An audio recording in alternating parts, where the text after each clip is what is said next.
નમસ્કાર મિત્રો, હું છું આરતી પ્રજાપતિ યુટ્યુબ ચેનલ પર આપ સૌનું હાર્દિક સ્વાગત કરું છું. મિત્રો, આજના વિડીયોમાં આપણે જીસેટ 2021ની પ્રિપેરેશન કરી રહ્યા છીએ. તેમાં આપણે પેપર 1 જોઈ રહ્યા છીએ, આપ સૌને ખ્યાલ હશે. અને તેમાં અત્યારે આપણે યુનિટ 2 કરી રહ્યા છીએ, જેમાં આપણે આજે જોવાના છીએ સંશોધનની પદ્ધતિઓ. અત્યાર સુધીમાં આપણે ઘણું બધું શીખી ગયા છીએ ને.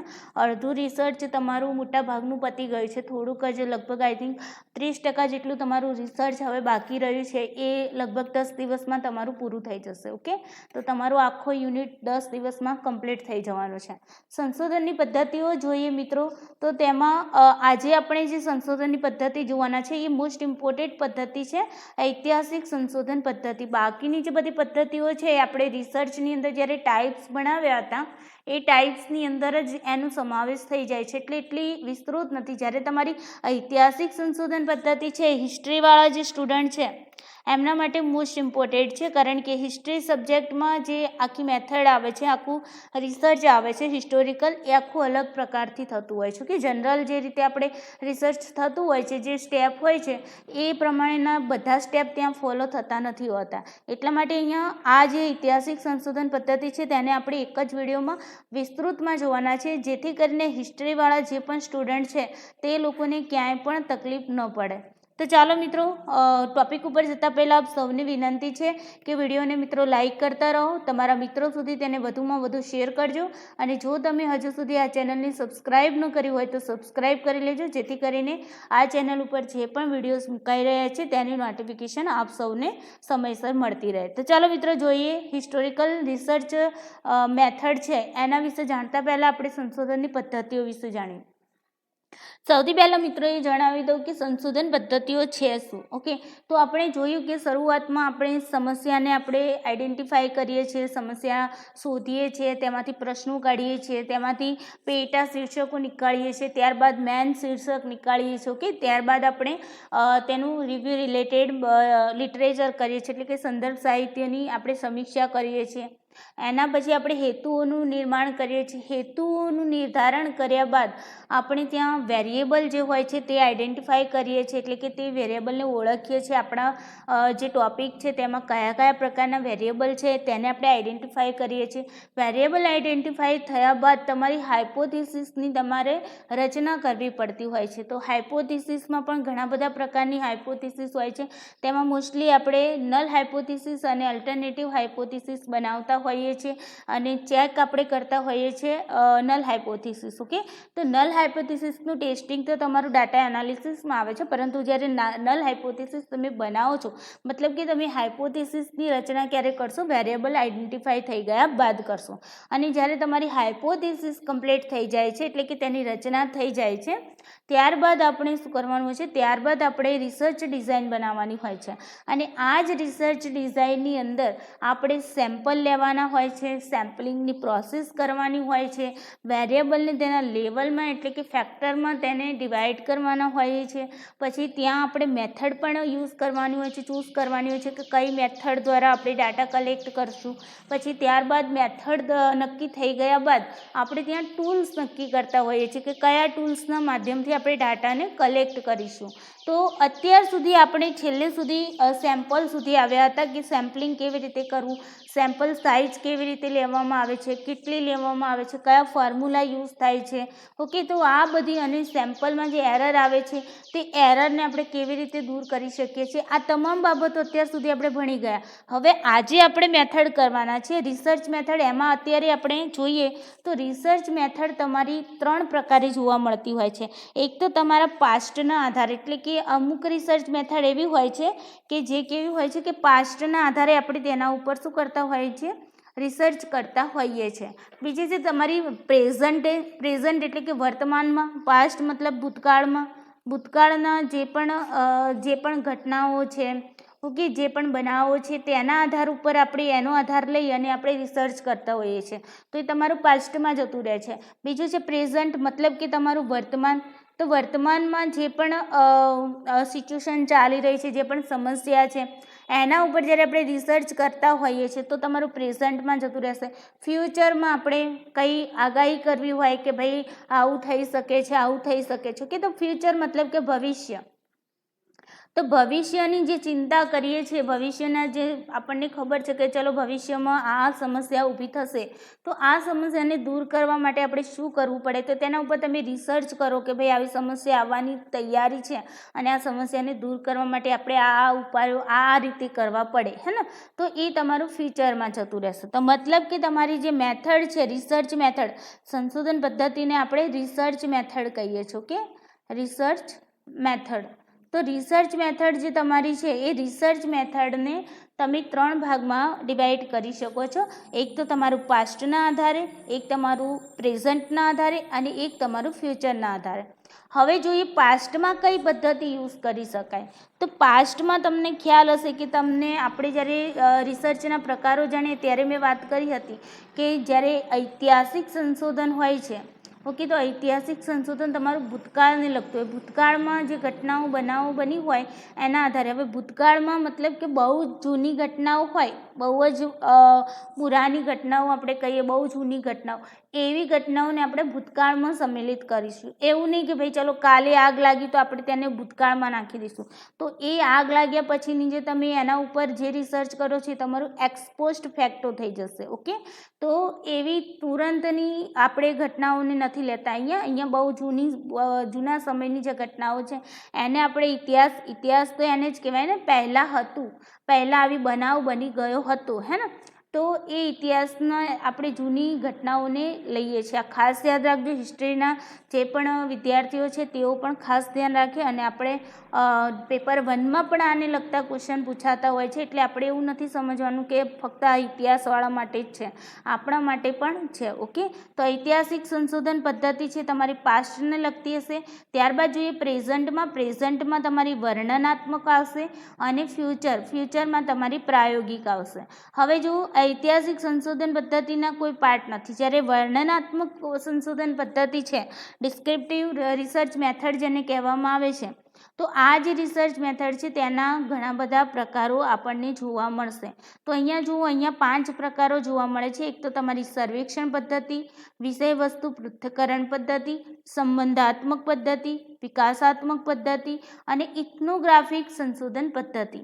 હવે અહીંયા પણ તમારા પાર્ટ પડે છે. તો અહીંયા જો વિષય વસ્તુ પૃથ્થકરણ પદ્ધતિ છે તો તેના 3 પાર્ટ, વિષય વસ્તુ પૃથ્થકરણ નહીં પરંતુ સંબંધાત્મક પદ્ધતિ છે તેના 3 પાર્ટ પડે છે. એક તો તમારું વ્યક્તિ અભ્યાસ પદ્ધતિ, કારણ તુલનાત્મક પદ્ધતિ અને સહસંબંધાત્મક પદ્ધતિ. આ 3 પદ્ધતિઓ તમારી સંબંધાત્મકમાં આવશે. પછી ત્યારબાદ જોઈએ કે વિકાસાત્મક. તો વિકાસાત્મકના 2 પાર્ટ પડે છે. એક છે તમારું સળંગ સૂત્રીય અભ્યાસ પદ્ધતિ અને બીજું છે તમારું આડછેદી અભ્યાસ પદ્ધતિ. સળંગ સૂત્રી મતલબ તમારું લોંગિટ્યુડિનલ, આપણે જોયું હતું એ રિસર્ચના પ્રકારમાં, અને આ તમારું ક્રોસ સેક્શનલ, આડછેદીને આપણે ક્રોસ સેક્શનલ કહીએ છીએ. ઓકે, તો આ રીતે તેના પ્રેઝન્ટના પાર્ટ પડે છે. જ્યારે પ્રાયોગિક સંશોધન પદ્ધતિ છે, એક્સપેરિમેન્ટલ રિસર્ચ મેથડ છે, તેમાં પણ 9 પ્રકારો જોવા મળશે. તેમાં 9 ડિઝાઇનો ત્યાં જોવા મળતી હોય છે. એક તો છે તમારી એકજૂથ પૂર્વ કસોટી ઉત્તર કસોટી યોજના, યાદચ્છિક નિયમન જૂથ પૂર્વ ઉત્તર કસોટીના યોજના, યાદચ્છિક સોલોમન 4 જૂથ યોજના, યાદચ્છિક નિયમન જૂથ માત્ર ઉત્તર કસોટી યોજના, અસમાન નિયમન જૂથ પૂર્વ કસોટી ઉત્તર યોજના, સમતુલિત યોજના, એક જૂથ સમયક્રમિક યોજના, નિયમન જૂથ સમયક્રમિક યોજના અને ફેક્ટોરિયલ યોજનાઓ. તો જો મિત્રો અહીંયાથી ફેક્ટોરિયલ યોજનામાંથી પણ ઘણી વખતે એક્ઝામમાં ક્વેશ્ચન પૂછાતા હોય છે. અને સાયકોલોજીના જે પણ સ્ટુડન્ટ છે તેમના માટે તો પ્રાયોગિક સંશોધન પદ્ધતિ છે એ મોસ્ટ ઇમ્પોર્ટન્ટ છે, કારણ કે સાયકોલોજીમાં અહીંયાથી ક્વેશ્ચન્સ પૂછાતા હોય છે પેપર 2માં. ઓકે, અને ઇતિહાસવાળા જે સ્ટુડન્ટ છે, હિસ્ટ્રીવાળા, તેમને અહીંયા ઐતિહાસિક સંશોધનમાંથી તમારા પેપર 2ની અંદર પણ અહીંયાથી ક્વેશ્ચન આવશે. તો આ ખાસ યાદ રાખજો. ઓકે, ચાલો હવે આપણે આજે જોવાના છે ઐતિહાસિક સંશોધન પદ્ધતિ.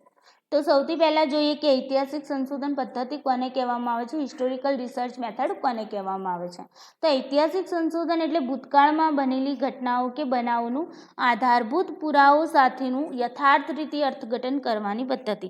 મિત્રો અહીંયા જુઓ, તમને શું કહેવામાં આવ્યું છે કે જે ભૂતકાળમાં બનેલી જે પણ ઘટનાઓ છે કે બનાવો છે તેના આધારભૂત પુરાવો એટલે કે રિલાયબલ, જેને આપણે વિશ્વસનીય કહી શકીએ કે હા ભાઈ આ જે આધારભૂત પુરાવો છે એ પરફેક્ટ છે, એવા પુરાવા પુરાવો સાથેનું યથાર્થ રીતે, ઓકે, તેનું યથાર્થ રીતે એટલે કે તે સત્ય હોય, ઓકે, સત્ય હોય તે રીતે આપણે તેને અર્થઘટન કરવાની પદ્ધતિ છે. ત્યારબાદ જોઈએ કે ઐતિહાસિક સંશોધન પદ્ધતિ ભૂતકાળના બનાવોને લગતી હકીકતો પ્રસ્થાપિત કરવા તેમજ તેના તારણો તારવવા માટેની એવી પદ્ધતિસર અને અનાત્મલક્ષી પદ્ધતિ છે જેમાં સંદર્ભોની ઓળખ, એકત્રીકરણ અને સંયોજન કરવામાં આવે છે. મિત્રો, અહીંયાથી તમને તમારા સ્ટેપ પણ મળી જાય છે ઐતિહાસિક સંશોધનના. ઓકે, તો અહીંયા જો મિત્રો ઐતિહાસિક સંશોધન પદ્ધતિનો મતલબ શું છે કે ભૂતકાળમાં જે પણ બનાવો કે હકીકતો બનેલી છે તેને આપણે પ્રસ્થાપિત કરવાની છે, તેના માટેના તારણો તારવવાના છે અને એ તારણો પણ કેવી રીતે કાઢીએ છીએ, પદ્ધતિસર કાઢીએ છીએ, કે સિસ્ટમેટિક રૂપથી કાઢીએ છીએ. ઘણી વખત યુજીસી નેટમાં અહીંયાથી ક્વેશ્ચન ઘણી વખત આવેલા છે કે ઐતિહાસિક સંશોધન પદ્ધતિ છે, ઓકે, તો તે કેવી પદ્ધતિ ગણાય છે, એટલે કે તે ક્વોલિટેટિવ આવશે કે પછી તમારી ક્વોન્ટિટેટિવ આવશે, કઈ રીતની, એમ કે સબ્જેક્ટિવ આવશે કે ઓબ્જેક્ટિવ આવશે. ઓબ્જેક્ટિવનો મતલબ એ હોય છે કે જ્યાં તમે કોઈ પણ પ્રકારનો પક્ષપાત નથી કરી શકતા, જે વસ્તુ જેવું છે એવું ને એવું તમારે ત્યાં એડ કરવાનું છે, એમાં તમારા પૂર્વગ્રહો, તમારા વિચારો એ બધું અંદર એડ થવું જોઈએ નહીં. અનાત્મલક્ષીનો મતલબ પણ એ જ છે. આત્મલક્ષીનો મતલબ શું થાય, આત્મલક્ષી એટલે પોતાની અંદર જે વિચાર આવે એને તમે રજૂ કરી દીધું, એ વસ્તુ આમાં નથી બનતી. ઓકે, એટલા માટે આપણું હિસ્ટોરિકલ રિસર્ચ આમ છે તમારું ક્વોલિટેટિવ રિસર્ચ, પણ ક્વોલિટેટિવ રિસર્ચ હોવાની સાથે સાથે તે તમારું ઓબ્જેક્ટિવ પણ છે, એટલે કે સબ્જેક્ટિવ નથી. સબ્જેક્ટિવ મતલબ આત્મલક્ષીપણું આવી જાય, તમારા પૂર્વગ્રહો, તમારા પક્ષપાત, કોઈ વસ્તુ વિશેના તમારી વિચારધારાઓ ત્યાં તમારે એડ થઈ જતી હોય, એને આપણે આત્મલક્ષી કહીએ. પરંતુ અનાત્મલક્ષીનો મતલબ કે જ્યાં કોઈ પણ પ્રકારનો આપણે પક્ષપાત નથી કરી શકતા, કોઈ પણ પ્રકારનો પૂર્વાગ્રહ નથી રાખી શકતા, પોતાના વિચારોને ત્યાં નથી એડ કરી શકતા. ઓકે, તો એને આપણે અનાત્મલક્ષી પદ્ધતિ કહીશું. એટલે કે તમારી ઐતિહાસિક સંશોધન પદ્ધતિ છે એ વૈજ્ઞાનિક પદ્ધતિ પણ તમે એને કહી શકો. કે વૈજ્ઞાનિક પદ્ધતિ જે હોય એ સિસ્ટમેટિક રૂપથી હોય. આપણે શરૂઆતથી ભણતા આવ્યા છે કે વૈજ્ઞાનિક પદ્ધતિ હોય, વૈજ્ઞાનિક સંશોધન શબ્દ આપ્યો હોય તો તે તમારું કેવું હોય, ઓલવેઝ સિસ્ટમેટિક રૂપથી ચાલતું હોય, કે એની એક સિસ્ટમ હોય અને એ સિસ્ટમેટિક રૂપથી તમારે તેનું રિસર્ચ કરવું પડતું હોય છે. ઓકે, બધા જ રિસર્ચ તમારા સિસ્ટમેટિક જ હોય છે. પરંતુ અહીંયા જો તમને હિસ્ટોરિકલની વાત આવે તો હિસ્ટોરિકલમાં તમારે સિસ્ટમેટિક અને અનાત્મલક્ષી મતલબ કે તમારું ઓબ્જેક્ટિવ. ઓકે, અનાત્મલક્ષીને આપણે શું કહીએ છીએ, ઓબ્જેક્ટિવ. ઓકે, અહીંયા ઓબ્જેક્ટિવ. ઓકે, સબ્જેક્ટિવમાં શું હોય કે તમારા પક્ષપાતો આવે, જ્યારે ઓબ્જેક્ટિવમાં તમે કોઈ પણ પ્રકારનું અંદર ફેરફાર ના કરી શકો, તમને જે આધારભૂત પુરાવો મળ્યો છે એ પુરાવાના આધારે જ તમારે ત્યાં માહિતી એડ કરવાની હોય છે. અહીંયા સંદર્ભોની ઓળખ, હવે અહીંયા જો તમારું સ્ટેપ જ અહીંથી ચાલુ થઈ જાય છે કે પહેલું સ્ટેપ તમે સમસ્યાની ઓળખ કરો, ત્યારબાદ તમારે સંદર્ભોની ઓળખ કરવાની હોય છે. કે ભાઈ સંદર્ભમાં પણ તમારા બે પ્રકારના, આપણે આગળ જોઈશું કે બે પ્રકારના સંદર્ભો આવે, એક પ્રાઇમરી અને બીજું તમારું આવશે સેકન્ડરી. તો સંદર્ભોની તમારે ઓળખ કરવાની છે કે તમે જે માહિતી મેળવવાના છો તેનો જે સોર્સ છે એ તમને પ્રાઇમરી સોર્સમાંથી તમને માહિતી મળશે, એટલે કે તમારો ડાટા જે તમને મળવાનો છે તે પ્રાઇમરીમાંથી મળશે કે પછી સેકન્ડરીમાંથી મળશે. ઓકે, તો એ સંદર્ભની પણ આપણે અહીંયા ઓળખ કરવી પડે. પછી ત્યારબાદ તેનું એકત્રીકરણ પણ કરવું પડે. તે જ્યાં ત્યાંથી તમે ડાટા તમે નક્કી તો કરી દીધો કે ભાઈ મારે પ્રાઇમરી ડાટા લેવો છે કે સેકન્ડરી ડાટા લેવો છે, અને પછી તેમાંથી તમારી માહિતી એકત્રિત કરવી પડે. એકત્રીકરણ કર્યા બાદ તેનું આપણે સંયોજન પણ કરવું પડે. હે ને, એકત્રીકરણ કર્યું પછી તમે તેને બરાબર યોગ્ય રીતે સંયોજિત કરશો કે ભાઈ આ માહિતી આમાં આવશે, આ માહિતી આમાં આવશે, બરાબર.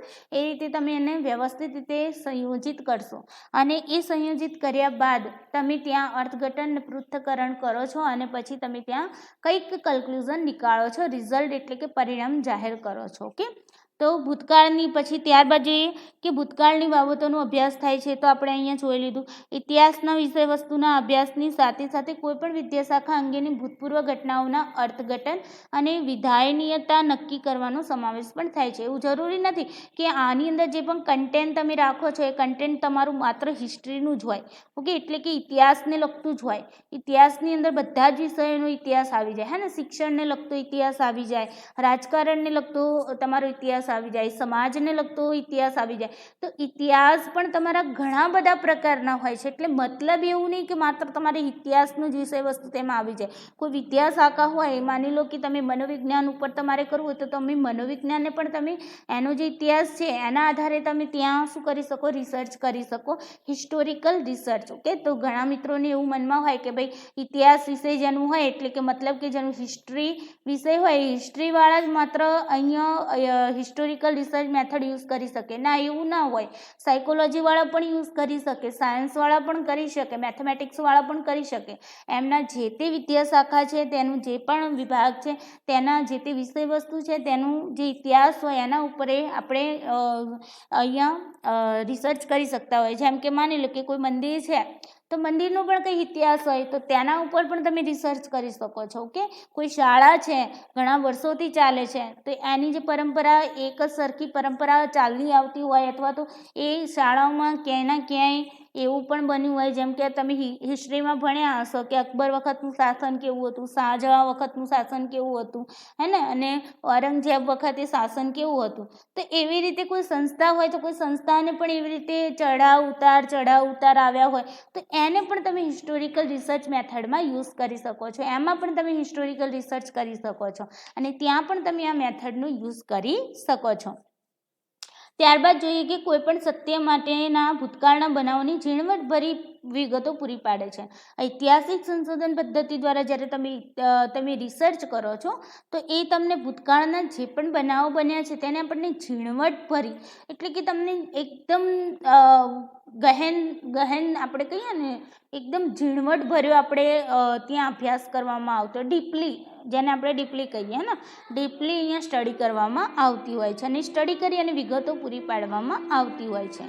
જીવનનું ક્ષેત્ર જેટલું વિશાળ છે તેટલું જ વિશાળ ક્ષેત્ર ઐતિહાસિક સંશોધનનું છે.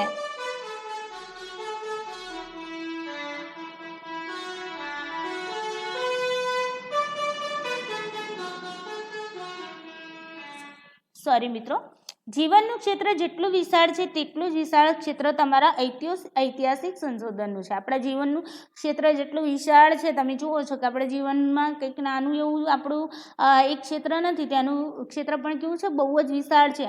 અને આ વિશાળ ક્ષેત્રમાં જ આપણું ઐતિહાસિક સંશોધનનું પણ જે ક્ષેત્ર છે તે પણ કેવું છે, વિશાળ છે. ઓકે, તો આ હતી મિત્રો આપણે ઐતિહાસિક સંશોધન પદ્ધતિની થોડી એવી આપણે એક બેઝિક માહિતી મેળવી લીધી. ઓકે, હવે અંદર હોય છે શું, હિસ્ટોરિકલ રિસર્ચ મેથડમાં શું હોય છે એ આપણે જાણીએ, કેવી રીતે તેને યુઝ કરવાની થાય છે. ઓકે, તો તેના હેતુઓ જોઈ લઈએ. કોઈ પણ વસ્તુ છે, કોઈ પણ વિષય વસ્તુ છે, તેનો કંઈક ને કંઈક હેતુ હોય. આપણે જીવીએ છીએ તો એના પાછળ આપણો કંઈક ને કંઈક હેતુ મતલબ કે ઉદ્દેશ હોય છે. ઓકે, તો કોઈ પણ કાર્ય કરીએ તો તેના પાછળ કંઈક ને કંઈક ઉદ્દેશ્ય રહેલો હોય છે. તો અહીંયા મિત્રો જુઓ કે ભૂતકાળમાં બનેલી ઘટનાને આપણે ચોકસાઈપૂર્વક સમજવી.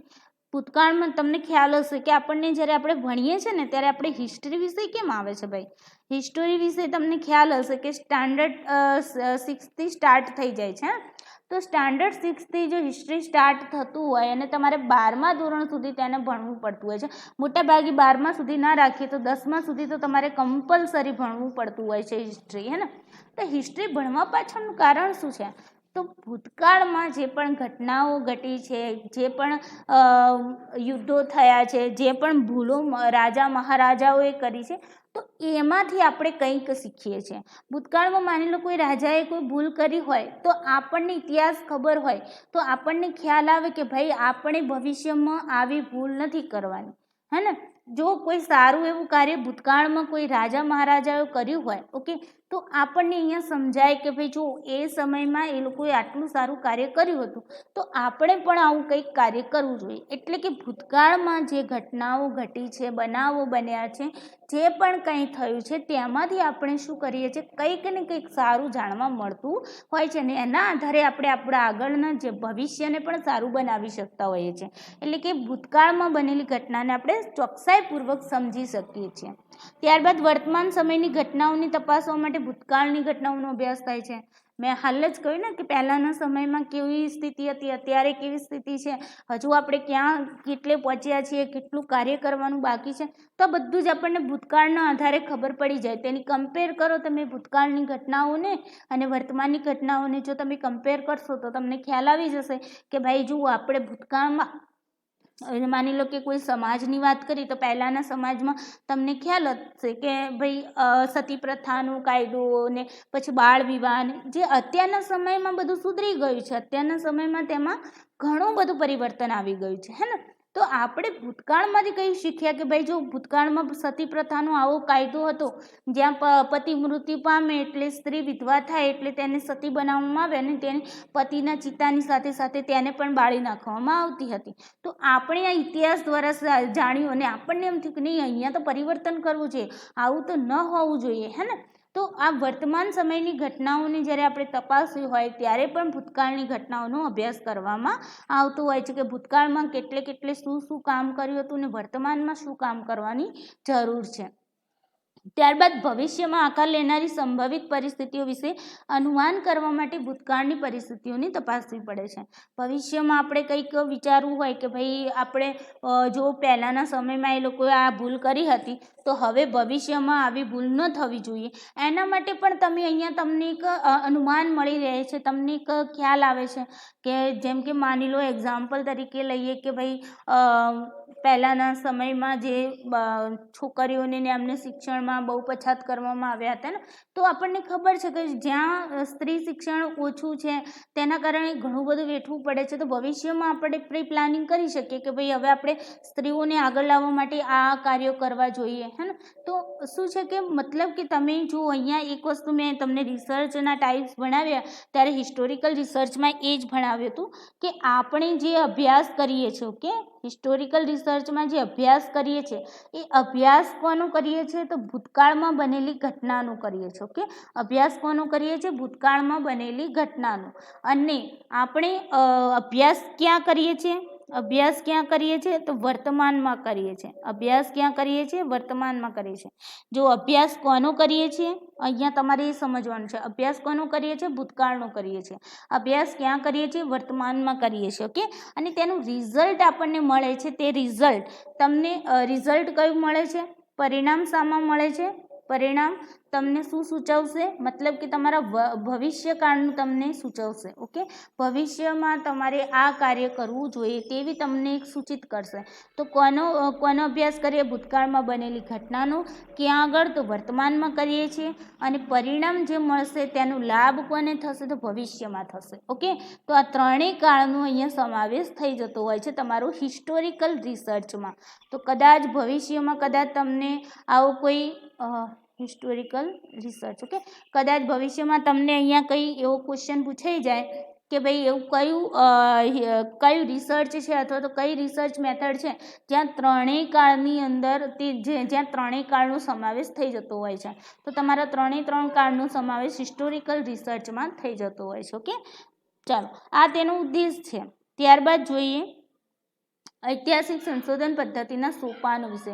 તેના સોપાનો, તેને આપણે ઐતિહાસિક સંશોધનને જે રીતે આપણે સોપાનમાં ગોઠવ્યા હતા એ જ રીતે અહીંયા સોપાનમાં ગોઠવવાના છે. અહીંયા મિત્રો આપણે જે જનરલ રિસર્ચના જે સ્ટેપ જોઈએ છે એ ઘણા બધા સ્ટેપ છે, પરંતુ હિસ્ટોરિકલ રિસર્ચના જે સ્ટેપ છે તે થોડા ઓછા છે, ઓકે. તો અહીંયા એ પ્રમાણે આપણે ચાલીશું. તો અહીંયા જો સ્ટેપ્સ ઓફ હિસ્ટોરિકલ રિસર્ચ મેથડના રિસર્ચ મેથડ છે, હિસ્ટોરિકલ રિસર્ચ મેથડ, તેના સ્ટેપ જોઈ લો. હવે અહીંયા એક વાત યાદ રાખજો કે હિસ્ટોરિકલ રિસર્ચ મેથડના કહો કે પછી તમારી હિસ્ટોરિકલ રિસર્ચ કહો, બંનેના સોપાન એક જ થશે, ઓકે. મેથડ ને રિસર્ચમાં ફરક એટલો છે કે મેથડનો યુઝ કરી અને આપણે રિસર્ચ કરીએ છીએ, ઓકે. એટલા માટે બંનેના સોપાનો સેમ છે. હવે પહેલું સોપાન છે તેમાં આપણે શું કરીએ છીએ? સંશોધન સમસ્યાની ઓળખ અને તેનું સ્પષ્ટીકરણ કરીએ છીએ. આ વસ્તુ તો આપણે જે જનરલ રિસર્ચમાં કરીએ છીએ એ જ રીતે આપણે શું કરીશું? સંશોધનને ઓળખીશું, એની જે સમસ્યા છે તેને ઓળખીશું અને ત્યારબાદ ત્યારબાદ એ સમસ્યાના જે પ્રશ્નો હશે એ પ્રશ્નોને જાણવાનો પ્રયત્ન કરીશું અને તેનું સ્પષ્ટીકરણ કરવાનો પ્રયાસ કરીશું. હવે ઘણી વખતે ત્યારબાદ અહીંયા નીચેનું પછી જોઈએ, પહેલાં આપણે આ સ્ટેપ બાય સ્ટેપ ચાલે. પછી બીજું સોપાન આવશે તમારા સંદર્ભ સ્થાનોનું એકત્રીકરણ. સંદર્ભ સ્થાનો એટલે કે જે પણ સોર્સિસ છે જ્યાંથી તમારે ડાટા તમને મળી રહેવા છે તે સંદર્ભ સ્થાનો કહેવાય. ઓકે, તો જે પણ સોર્સિસ છે એ સોર્સિસનું આપણે શું કરીએ છીએ, એકત્રીકરણ કરીએ છીએ. અને બાહ્ય સમીક્ષા અને આંતરિક સમીક્ષા. બાહ્ય સમીક્ષા મતલબ બાહ્ય વિવેચન કરીએ છીએ આપણે, અને આંતરિક વિવેચન સમીક્ષા કરીએ કે ભાઈ અંદર શું શું ડીપલી આપણને રિસર્ચમાં શું શું જાણવા મળે છે. ઓકે, તો એ આંતરિક અને બાહ્ય વિશે આગળ આપણે સમજવાના છીએ ડિટેલ્સમાં. ઓકે, તો અહીંયા બાહ્ય સમીક્ષા અને આંતરિક સમીક્ષા કરવામાં આવે છે. પહેલાં આપણે શું કર્યું, સમસ્યાની ઓળખ કરી, તેનું સ્પષ્ટીકરણ કર્યું, સંદર્ભ સાહિત્યનું એકત્રીકરણ કર્યું. આ બીજો નંબરનું સ્ટેપ આપી દો. કે આમ તો તમને જનરલ આ રીતે આખું આપી દે તો તમારે સોપાન 2માં જ લખી દેવાનું છે, કારણ કે હિસ્ટોરિકલ રિસર્ચમાં પણ તમને સોપાનો ગોઠવવાના આવશે. તો પહેલું તો તમારું સમસ્યા ઓળખ, બીજું તમારું સંદર્ભ સ્થાનોનું એકત્રીકરણ, ત્રીજા ક્રમે તમારી બાહ્ય સમીક્ષા અને આંતરિક સમીક્ષા. જો તમને અહીંયા 2 અને 3 નંબર ન આપે, ડાયરેક્ટ તમને આખું આપ્યું હોય તો તમે આને 2 નંબર આપી શકો છો. ઓકે, ત્યારબાદ જોઈએ કે ચોથા ક્રમમાં તમારું સંદર્ભ સ્થાનોનું પ્રાપ્ત માહિતીનું સંયોજન. ઓકે, જો આ ચોથા સ્થાને આપ્યું હોય તો બરાબર, નહીં તો ત્રીજા સ્થાને પણ તમે તેને ગોઠવી શકો છો. તો સંદર્ભ સ્થાનો જે પણ આપણે સોર્સિસ તમને જ્યાંથી પ્રાપ્ત થવાના છે તે જે માહિતી તમને મળી છે એ માહિતીનું તમારે શું કરવાનું છે, સંયોજન કરવાનું છે અને ભેગી કરવાની છે. અને ત્યારબાદ તમારે તેનું પૃથ્થકરણ કરવાનું છે, અર્થઘટન કરવાનું છે. ઓકે, અને ત્યારબાદ તમારે તારણોની તારવણી કરવાની. પૃથ્થકરણ અને અર્થઘટન જે છે એ કદાચ માની લો કે આપણે અહીંયા 4 નંબર જોયો તો અહીંયા 5 નંબરમાં પૃથ્થકરણને અર્થઘટન આપ્યું હોય અને 6 નંબરમાં તારણોની તારવણી આપી હોય. ઓકે, તો આ રીતે પણ તમને 6 સ્ટેપમાં પણ આપી શકે છે અને 4 સ્ટેપમાં આપે તો તમારે આ 4 સ્ટેપ તમારી સમક્ષ લખેલા છે એ મુજબ તમારે 4 સ્ટેપમાં તેને બતાવવાનું છે. બીજી વસ્તુ કે અહીંયા એક ક્વેશ્ચન યુજીસી નેટમાં 2-3 વખત પૂછાઈ ગયો છે. તો એમાં એવું હતું કે એવું કયું સંશોધન છે કે જ્યાં હાઇપોથિસિસ બનાવવી જરૂરી નથી હોતી, કે એટલે કે આવશ્યક નથી હોતી, કમ્પલસરી નથી હોતી. ઓકે, તો હાઇપોથિસિસ આપણે ભણી ગયા. હાઇપોથિસિસ શું છે, હે ને? હાઇપોથિસિસ એક કામચલાઉ તમારી એક ઉત્કલ્પના જેને આપણે કહીએ છીએ, જે એક એવું કથન હોય છે જે કામચલાઉ ટેન્ટેટિવ હોય છે, જે આપણે એને ટેસ્ટ કરવાની હોય છે. કે એના આધારે આપણે આખું રિસર્ચ કરવાનું હોય છે.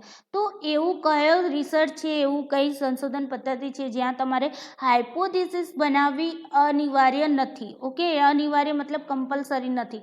તો એમાં તમારો જવાબ આવશે હિસ્ટોરિકલ રિસર્ચ. અથવા તો જો તમને રિસર્ચના સંદર્ભમાં ના પૂછવું હોય અને મેથડના સંદર્ભમાં પૂછવું હોય તો તમારી આવશે હિસ્ટોરિકલ રિસર્ચ મેથડ. ઓકે, હવે અહીંયા મિત્રો જો જ્યારે તમે સંશોધન સમસ્યાની ઓળખ કરો છો, કે સંશોધન સમસ્યાની ઓળખને સ્પષ્ટીકરણ થઈ જાય ત્યારબાદ તમારે જો હાઇપોથિસિસ તમારે એડ કરવી હોય, કમ્પલસરી નથી, હજુ પણ કહું છું મિત્રો ધ્યાન રાખજો, કમ્પલસરી નથી, પરંતુ કોઈને એમ લાગે કે ના મારે હાઇપોથિસિસ બનાવવી છે અને જેનાથી મને મારા રિસર્ચમાં યોગ્ય ડિરેક્શન મળી રહે, દિશા મળી રહે, તો મારે બનાવવી છે, તો રિસર્ચર છે તે હાઇપોથિસિસ બનાવી શકે છે અને હાઇપોથિસિસના પ્રશ્નોની રચના કરી શકે છે. ઓકે, ત્યારબાદ તે શું કરશે, હાઇપોથિસિસની રચનાઓની જે પ્રશ્નો છે તેની રચના કરી અને ત્યારબાદ સંદર્ભ સ્થાનોનું એકત્રીકરણ, બાહ્ય સમીક્ષા અને આંતરિક સમીક્ષા કરશે અને ત્યારબાદ તે સંદર્ભ સ્થાનોમાંથી જે પણ માહિતી છે તેનું તે શું કરશે, સંયોજન કરશે. ત્યારબાદ તે ઉત્કલ્પનાની રચના અને પુનર્વિચારણાની શક્યતા પણ ત્યાં વિચારશે. ઓકે, આ તમામ વસ્તુ તમારું હાઇપોથિસિસમાં એક આખો સ્ટેપ બની જશે. ઓકે, આ 3 વસ્તુ. ઓકે, આ 3 વસ્તુ તમારું એક સાથે થઈ જશે.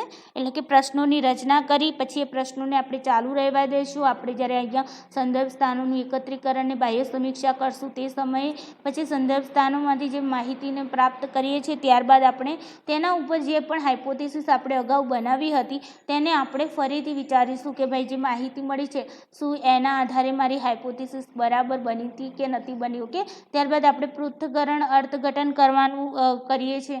તો ત્યાં પહેલાં આપણે પૃથ્થકરણને અર્થઘટન કરીએ છીએ અને જે તારણો તારવીએ છીએ ત્યારબાદ તમને ખ્યાલ આવે છે કે ઉત્કલ્પના જે તમે બનાવી હતી, જે હાઇપોથેસિસ તમે બનાવી હતી તે એક્સેપ્ટ થાય છે કે રિજેક્ટ થાય છે. ઓકે, તો આ રીતે તેના સોપાનું કામ કરતા હોય છે.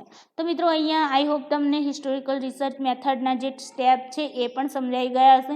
હિસ્ટ્રીવાળા ખાસ આના ઉપર ધ્યાન રાખજો. ઓકે, ચાલો હવે આપણે પહેલું તો સમસ્યાની આપણે કેવી રીતે ઓળખ કરીએ તમને ખ્યાલ જ હશે કે તેનું ક્ષેત્ર નક્કી કરીએ છીએ, ત્યારબાદ ત્યાંના જે પ્રશ્નો હોય છે સમસ્યાના તે પ્રશ્નો નક્કી કરીએ છીએ, તેમાંથી પણ આપણે જે પ્રશ્નો હોય છે એમાંથી પણ આપણે પેટા પ્રશ્નો બનાવીએ છીએ. પેટા પ્રશ્નોના આધારે આપણે એક સરસ મજાનું મેન ટાઇટલ જેને આપણે કહીએ છીએ શીર્ષક બનાવતા હોઈએ છીએ. આ રીતે આપણે તેને આઈડેન્ટિફાય કરતા હોઈએ છીએ પ્રોબ્લેમને.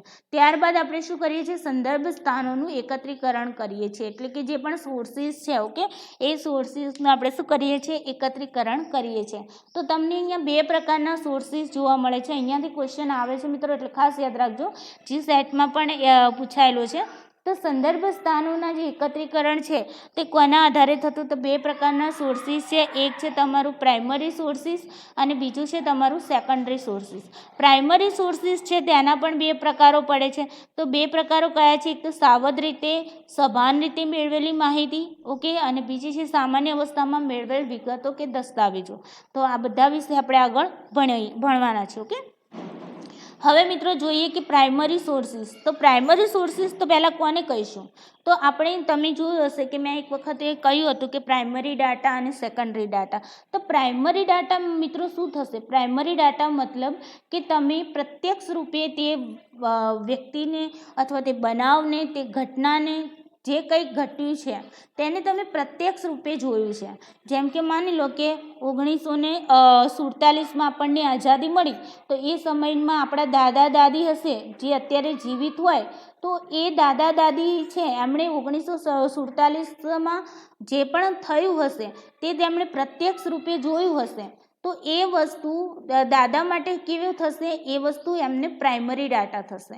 અને આ દાદા પાસેથી આપણે એ માહિતી મેળવી અને પછી એ માહિતીનો આપણે રિસર્ચમાં ઉપયોગ કરીએ છીએ. તો મતલબ કે આપણે દાદા પાસે જે માહિતી હતી ઓકે, એમણે તો પ્રત્યક્ષ રૂપે જોયું હતું એટલે એમને એ વસ્તુની વિશે ખ્યાલ હતો, એટલે એમને પ્રત્યક્ષ રૂપે જોયેલું છે, સાંભળેલું હોય કે ગમે તે હોય, પણ પ્રત્યક્ષ રૂપે ત્યાં તે ઘટના ઘટી, ત્યાં તે શું હતા, ત્યાં ઉપલબ્ધ હતા અને એ સમયના તેઓ સાક્ષી હતા, પ્રત્યક્ષ સાક્ષી હતા. ઓકે, અને એમને જોયું હતું. તો એ જે ઘટના છે દાદા માટે કેવી હતી, પ્રાઇમરી ડાટા થઈ ગઈ, પ્રાઇમરી સોર્સ થઈ ગયું.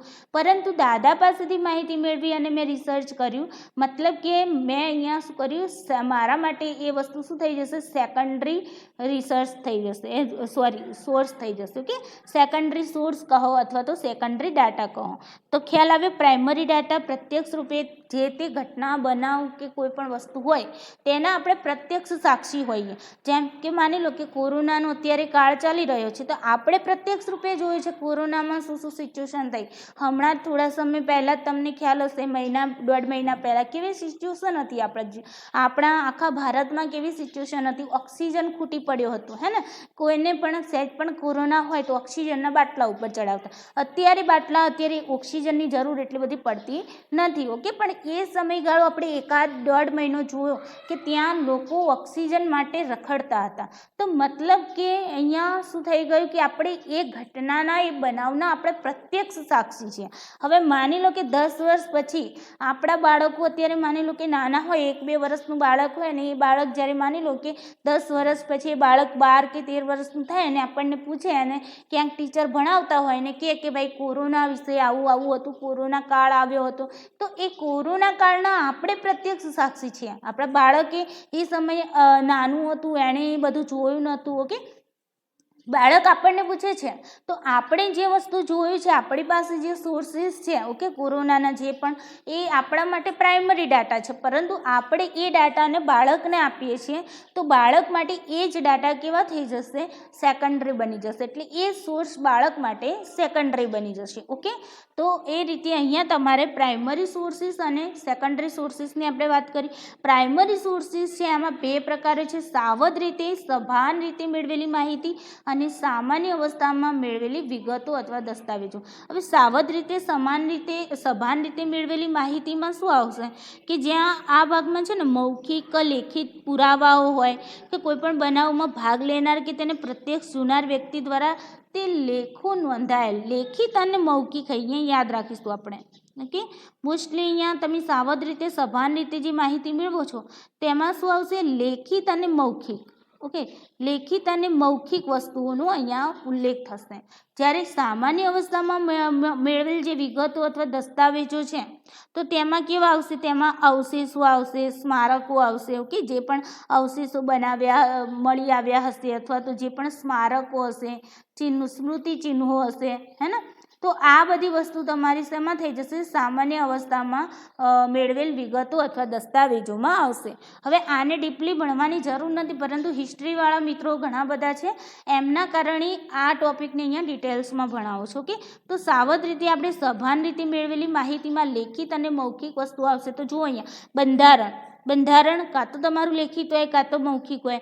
દસ્તાવેજો તમારા લેખિત હોય, કોર્ટના ચુકાદાઓ અપાયેલા હોય, ઓફિસની નોંધો હોય, પત્રો હોય, આત્મકથાઓ હોય, ઓકે, ડાયરીઓ હોય, વંશાવલીઓ હોય, વસિયતનામાઓ હોય, કરારો હોય, પરવાના હોય, લાયસન્સ હોય, જાહેરાતો હોય, પ્રમાણપત્રો હોય, બિલો હોય, રસીદો હોય, સામયિકો કે ન્યૂઝપેપરના અહેવાલો હોય, જાહેર ખબરો હોય, નકશાઓ હોય, આકૃતિઓ હોય, પુસ્તકો હોય, ચોપાનિયા હોય, ચિત્રકામો હોય, નોંધો હોય, ફિલ્મો, ચિત્રો, શિલાલેખો, નકલો, અન્ય સંશોધન નોંધો.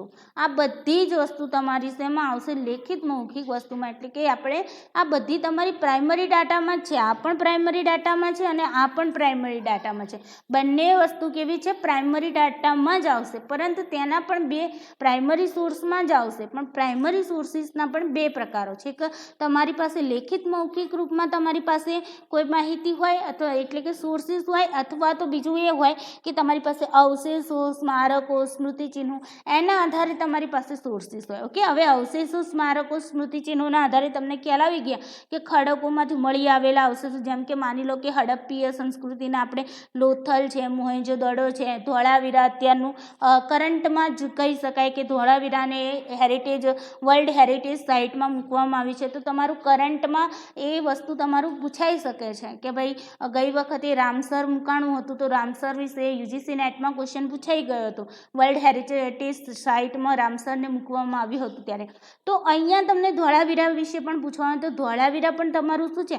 ત્યાંથી અવશેષો મળી આવ્યા છે આપણને, હે ને, હડપ્પીય સંસ્કૃતિના, મોહેંજો-દડો, આપણે હડપ્પીય સંસ્કૃતિના ત્યાંથી અવશેષો મળી આવ્યા છે.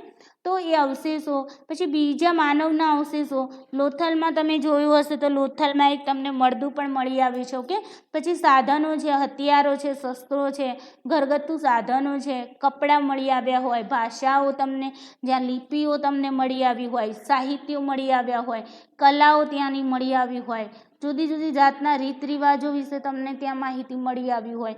તો આ તમામ બાબતો તમારી શેમાં જતી રહે છે? સામાન્ય અવસ્થામાં મેળવેલ વિગતો એટલે કે દસ્તાવેજો આ જતી રહેતી હોય છે. તો મિત્રો, પ્રાઇમરી સોર્સિસને લગતો તમારે એક પ્રશ્ન એવો પૂછાયો હતો જી સેટમાં, આપણે પેપર 1માં જ પૂછાયેલો છે કે ઐતિહાસિક સંશોધન પદ્ધતિમાં કઈ માહિતી ખૂબ જ આવશ્યક હોય છે.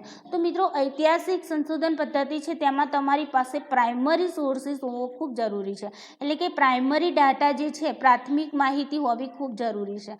પ્રાથમિક માહિતી વગર તમારું હિસ્ટોરિકલ જે છે રિસર્ચ, એમાં તમારે ઘણી બધી ભૂલો આવવાની સંભાવના હોય છે. જો તમારે સચોટ અને સારી રીતે તમારે રિસર્ચ કરવું હોય તો તમારે પ્રાથમિક માહિતીના આધારે જ, હિસ્ટ્રીમાં તો તમારે પ્રાથમિક માહિતીના આધારે જ તમારે રિસર્ચ કરવું પડતું હોય છે. ઓકે, તો આઈ હોપ તમને અહીંયા પ્રાઇમરી સોર્સિસમાં ખબર પડી ગઈ. બંધારણ હોય તો બંધારણ પણ કેવી રીતે ઘડાયું હોય? પ્રત્યક્ષ રૂપે ઘડાયું હોય, હે ને. દસ્તાવેજો છે તો દસ્તાવેજ કોકે કર્યો હોય, માની લો કે તમે કોઈના નામે કોઈક જમીન કરી, તો દસ્તાવેજ તમે કરી. ઓકે, તો એ તમારા માટે પહેલું, જે મેં કોઈના નામે દસ્તાવેજ કર્યો, તો એ વસ્તુ તમારા માટે હજુ પ્રાઇમરી કહેવાય. પણ એ દસ્તાવેજનો તમે અભ્યાસ કરો અને તમારા રિસર્ચમાંથી કોઈ બીજું વ્યક્તિ એ દસ્તાવેજ વિશે ઉલ્લેખ કરે, તો મતલબ ત્રીજા વ્યક્તિએ એ વસ્તુ શું થઈ જશે? સેકન્ડરી ડાટા થઈ જાય. ઓકે, ચાલો. ત્યારબાદ જોઈએ આગળ કે ક્લાસિફિકેશન ઓફ પ્રાઇમરી રેકોર્ડ. હવે અહીંયા એક આપણે ઓકે હા બરાબર, પ્રાઇમરી રેકોર્ડ જે છે ઓકે એનું ક્લાસિફિકેશન પણ આપણે અહીંયા કરવામાં આવ્યું છે. તો અહીંયા જો પર્સનલ રેકોર્ડ્સ હોય, કોઈના પર્સનલ રેકોર્ડ ત્યાં મૂકેલા હોય ઓકે, તો એ પણ તમારું શું થઈ જશે, પ્રાઇમરી રેકોર્ડ થઈ જશે. ઓફિશિયલ રેકોર્ડ્સ હોય, દસ્તાવેજો હોય, પરિપત્રો હોય, આ બધું તમારું ઓફિશિયલ હોય, તો એ ઓફિશિયલ રેકોર્ડ્સ છે એ પણ તમારું પ્રાઇમરી ડાટા છે. ઓરલ ટેસ્ટિમની કહેવાતું હોય છે. ઓરલ ટેસ્ટિમની મતલબ કે તમે મૌખિક રૂપે ત્યાં મૌખિક રૂપે તમે સાક્ષી બન્યા હોય ઓકે. સાક્ષીનો મતલબ તમે જુબાની આપી હોય મૌખિક રૂપે ઓકે, તો એ ટેસ્ટિમનીનો મતલબ થાય છે સાક્ષી, અને ઓરલનો મતલબ થાય છે મૌખિક રૂપે તમે ત્યાં સાક્ષી બન્યા હોય, તો એ પણ તમારો પ્રાઇમરી ડાટા રેકોર્ડ કહેવાતો હોય. જેમ કે તમને ખ્યાલ હોય તો અદાલતમાં જ્યારે આપણે જઈએ કોર્ટમાં, ત્યારે સાક્ષીઓને બોલાવવામાં આવતા હોય કે ભાઈ તમે આ ઘટના ઘટી ત્યારે તમે જોયું હતું, શું જોયું હતું. તો એ જે સાક્ષી જે પણ તે કહે છે, તો એ સાક્ષી કેવું થઈ જશે, પ્રાઇમરી ડાટા થઈ જશે, પ્રાઇમરી સોર્સ ગણાશે, પ્રાઇમરી રેકોર્ડ ગણાશે ઓકે.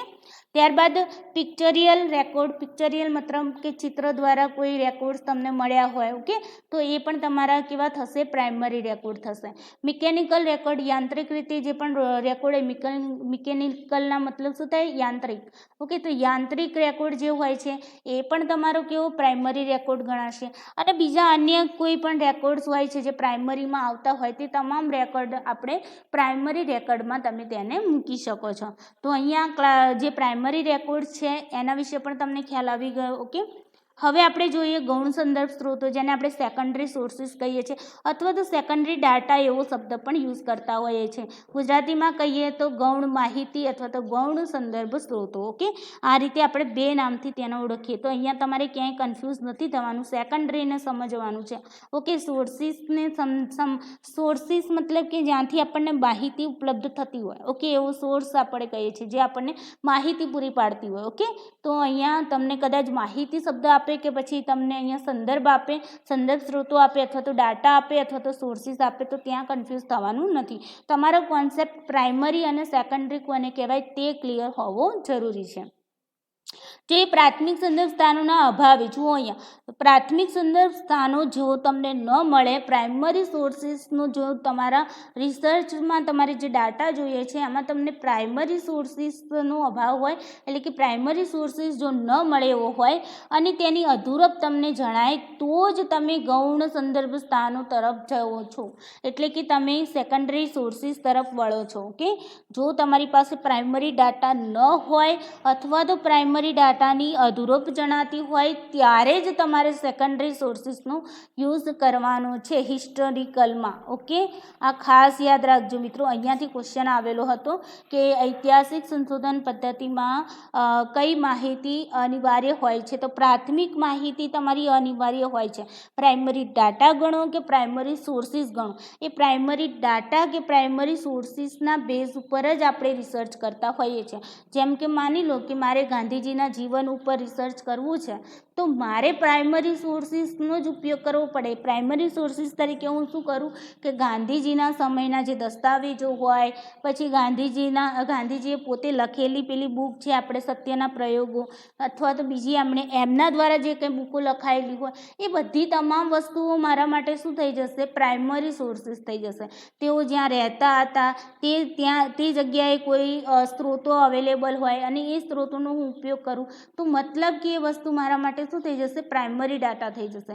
જ્યારે મને આમાંથી કોઈ વસ્તુ ન મળે, ત્યારે કોઈએ કંઈ લખ્યું હોય અને એના આધારે હું એ વસ્તુનું, કોઈએ લખેલી વસ્તુને હું પોતે યુઝ કરું છું. મતલબ ગાંધીજીના જીવન વિશે મારે રિસર્ચ કરવું છે, તો ગાંધીજી લખેલું એ કોઈએ ન કહેવાય, એમણે ખુદે લખી છે પોતાની કથા, બરાબર. તો પોતાની આત્મકથા એમણે પોતે લખી છે, એટલે એ મારા માટે પ્રાઇમરી સોર્સિસ છે. પણ માની લો કે ગાંધીજીની આત્મકથામાંથી હું કંઈક રિસર્ચ કરું છું ને હું કંઈક બુક લખું છું અને મારી બુકનો યુઝ બીજા કોઈ કરે છે ગાંધીજીના જીવન વિશે લખવા માટે, ત્યારે મારી બુક શું થઈ જશે? એમના માટે સેકન્ડરી ડાટા થઈ જશે. ઓકે, તો અહીંયા આપણી જોડે જ્યારે પ્રાઇમરી સોર્સિસ અવેલેબલ ન હોય ત્યારે જ આપણે શું કરીએ છીએ? સેકન્ડરી સોર્સિસનો યુઝ કરીએ છીએ. જે વ્યક્તિએ કોઈ બનાવમાં ભાગ ન લીધો હોય કે તે બનાવને નજરે પણ ન જોયો હોય પરંતુ તેની પાસેથી બીજા દ્વારા માહિતી આવી હોય તો તેને આપણે ગૌણ સંદર્ભ અથવા તો સેકન્ડરી સોર્સિસ કહીએ છીએ. કે માની લો કે ક્યાંક એક્સિડન્ટ થઈ ગયું અને એ એક્સિડન્ટના સાક્ષી તમે હતા નહીં, પરંતુ તમે માની લો કે ત્યાં થઈને પસાર થયા એટલે તમારા મિત્રએ કહ્યું કે અહીંયા યાર ને અઠવાડિયા પહેલાં તો અહીંયા આવો જોરદારનો એક્સિડન્ટ થયો હતો ને, બોલ કે ના જોઈ શકાય એવો એક્સિડન્ટ થયો. હવે તમે તો ખુદ એ એક્સિડન્ટ થતો જોયો નથી, તમારા મિત્રએ કીધું ને તમે માન્યું, તમારા મિત્રએ પોતે એક્સિડન્ટ જોયો છે તો તમારા મિત્ર માટે એ એક્સિડન્ટની જે પણ માહિતી છે એ કેવી છે? પ્રાઇમરી છે. પણ તમારા મિત્રએ તમને જે માહિતી આપી એ શું ખાતરી કે આણે સાચું જ કહ્યું હોય, કંઈક ખોટું પણ કહ્યું હોય, પોતાનું અંદરે કંઈક ઉમેર્યું હોય, હે ને? તો તમે તમારા મિત્રની વાત સાંભળી, મતલબ કે તમારા મિત્રએ જે વાત તમને કહી એ વસ્તુ તમારા માટે સેકન્ડરી થઈ ગઈ. ઓકે, તો આ રીતે આપણે પ્રાઇમરી અને સેકન્ડરી સોર્સને સમજવાનું છે. જેમ કે માની લો જ્ઞાનકોશ. જ્ઞાનકોશમાં શું હોય કે પહેલાં આપણે કોઈ પણ પબ્લિશર છે એ શું કરશે કે માહિતીને એકત્રિત કરી અને પોતે બુક પબ્લિશ કરશે. તો એ બુક જે પબ્લિશ કરી, જેણે પણ પબ્લિશ કરી એના માટે એ જે માહિતી હતી એ માહિતી પ્રાઇમરી હતી, પરંતુ એની એ બુકનો યુઝ તમે જ્યારે કરો છો તો મતલબ કે તમારા માટે તે સેકન્ડરી ડાટા થઈ જાય છે. ઓકે, જેમ કે વર્તમાનપત્રોને સમજવા માટે જો સમજો કે ક્યાંય કોઈ ઘટના ઘટી તો રિપોર્ટર છે તે ઘટનાએ જઈ અને રિપોર્ટિંગ કરીને આવ્યા અને ન્યૂઝપેપરવાળાને આપી દીધું. તો જે રિપોર્ટરે જે માહિતી એકત્રિત કરી અને ન્યૂઝપેપરવાળાને આપી, તો ન્યૂઝપેપરવાળા માટે તો તે માહિતી કેવી છે? પ્રાઇમરી સોર્સિસ છે.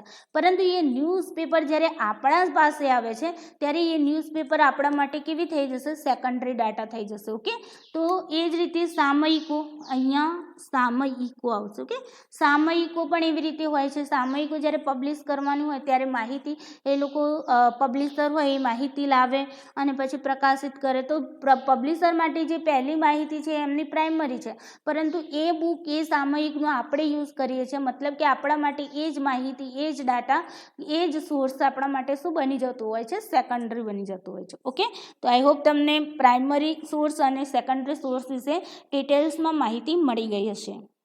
ત્યારબાદ જોઈએ કે સંદર્ભ સ્થાનોનું વિવેચન અને મૂલ્યાંકન. આપણે જોયું કે સંદર્ભ સ્થાનોનું એકત્રીકરણ કેવી રીતે કરવું, પ્રાઇમરી સોર્સ કેવી રીતે મેળવવા, પછી સેકન્ડરી સોર્સનું જ્યારે આપણને પ્રાઇમરી સોર્સ ન મળે ત્યારે ના છૂટકે આપણે સેકન્ડરી સોર્સનો ઉપયોગ હિસ્ટરીમાં કરવાનું છે. ઓકે, એટલે કે હિસ્ટોરિકલ રિસર્ચની અંદર અથવા તો હિસ્ટોરિકલ રિસર્ચ મેથડની અંદર આપણે પ્રાઇમરી ડાટા ઉપર, પ્રાઇમરી સોર્સિસ ઉપર વધારે ભાર મૂકવાનો છે.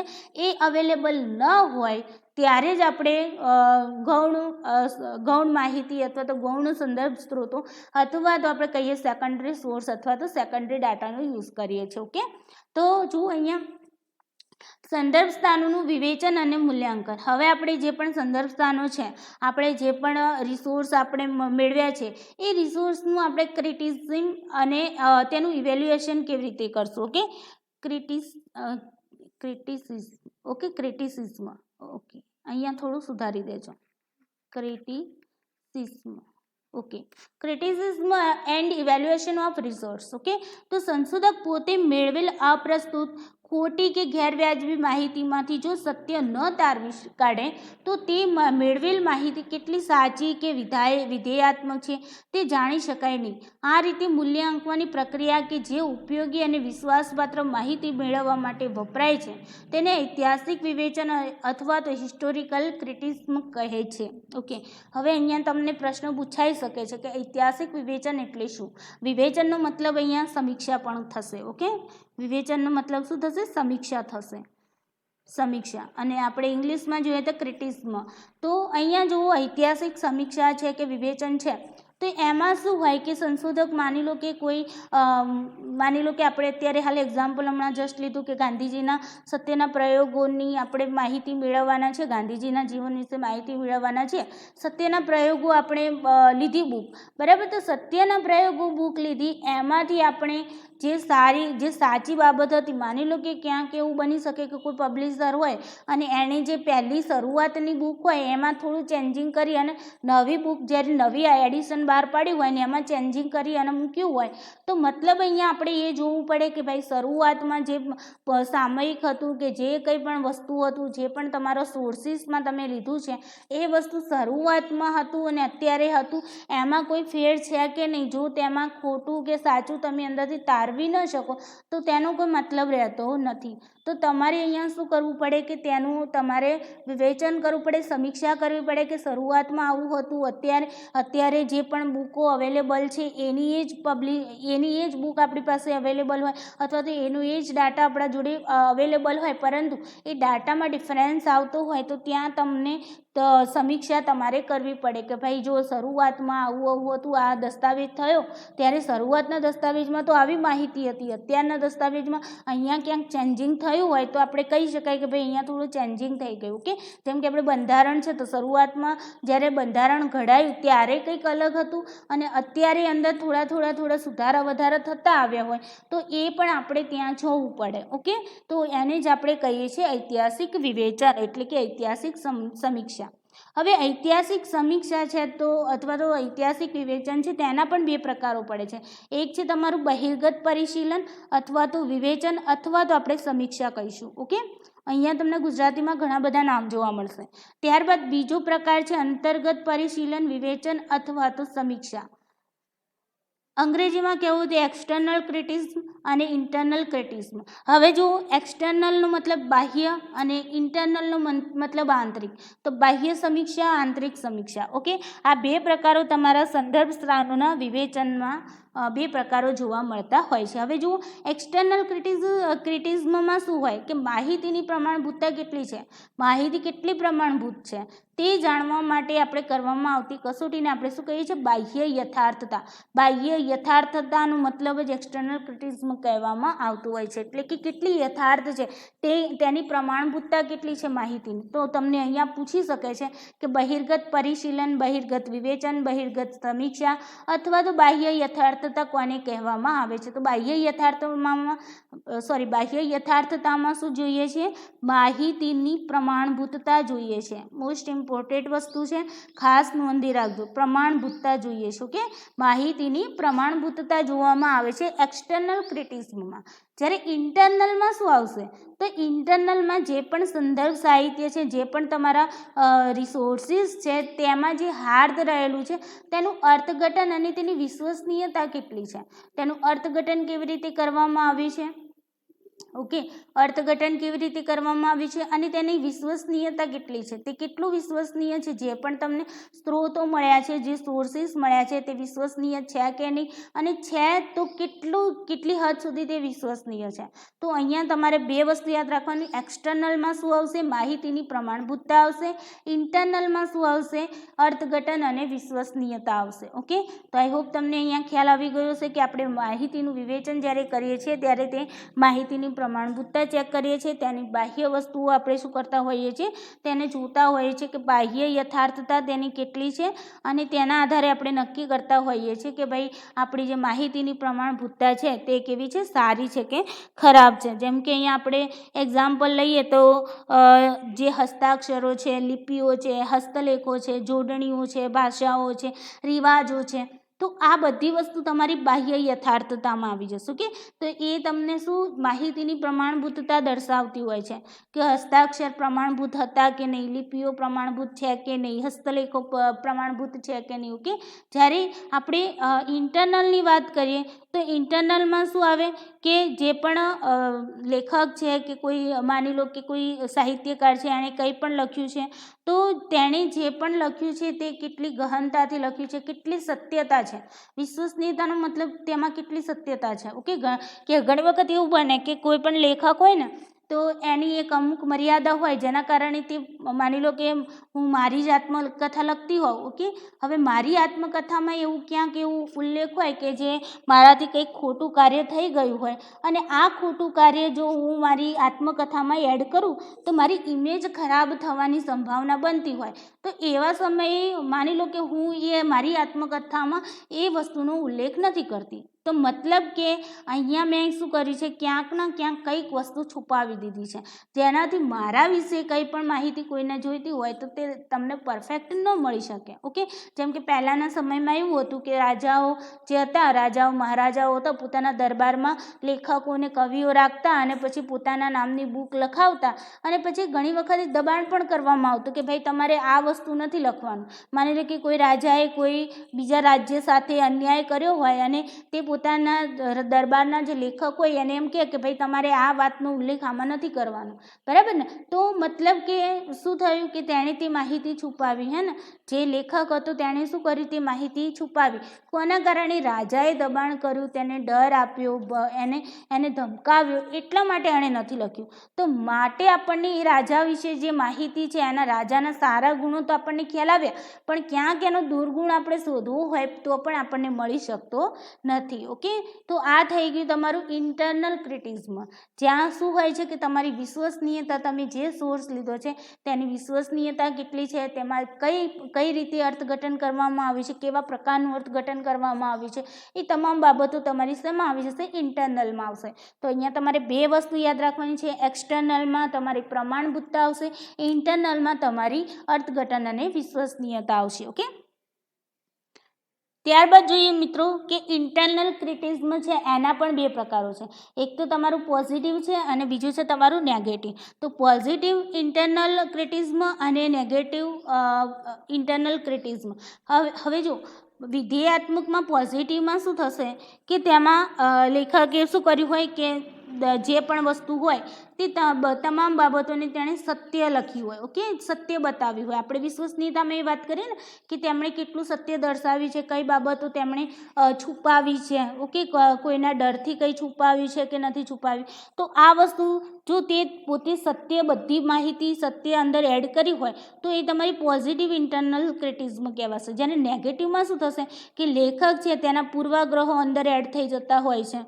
ઓકે, પછી તેના પોતાના ધાર્મિક વિચારો હોય. માની લો કે કોઈ મુસ્લિમ સમાજનો કોઈ વ્યક્તિ હોય અને હિન્દુ ધર્મ વિશે લખતો હોય તો પોતાના ધાર્મિક વિચારો અંદર એડ થઈ જતા હોય, પછી તેની પોતાની અરુચિ હોય. માની લો કે તેને લખવું નથી તેમ છતાં તેને પરાણે લખવાનું કહ્યું હોય, ત્યારે અરુચિના કારણે પણ ત્યાં શું થતું હોય છે, નેગેટિવ ઇન્ટરનલ ક્રિટિઝમ થઈ જતી હોય છે. ઓકે, ત્યારબાદ રાજકીય પક્ષપાતો હોય. રાજકીય પક્ષપાતોના લીધે પણ શું થતું હોય છે કે અમુક વાતો છુપાવવામાં આવતી હોય, જેના કારણે શું થાય છે, તે નિષેધાત્મક ગણાતી હોય. અંતર્ગત અભિમાન આવી જાય.